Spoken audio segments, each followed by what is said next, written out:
আপনি কি জানেন একটি নামাজ ইচ্ছাকৃতভাবে ছেড়ে দিলে কত বড় ক্ষতি হতে পারে? আজকের এই ভিডিওটি আপনার জীবন বদলে দিতে পারে, তাই শেষ পর্যন্ত দেখুন। যে ইসলামের সবচেয়ে গুরুত্বপূর্ণ ইবাদত।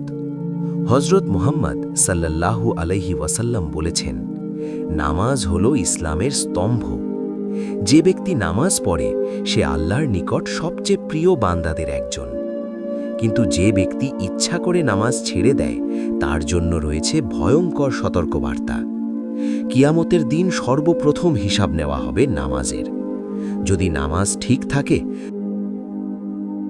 অনেক মানুষ বলে সময় নেই, পরে পড়ব, কিন্তু মৃত্যু কখন আসবে আমরা কেউ জানি না।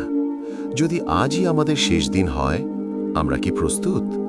নামাজ শুধু ফরজ নয়, এটা আমাদের জান্নাতের চাবি। আজ থেকেই সিদ্ধান্ত নিন, কোনো নামাজ আর মিস করবেন না। আল্লাহ আমাদের সবাইকে 5 ওয়াক্ত নামাজ পড়ার তৌফিক দান করুন। আমিন।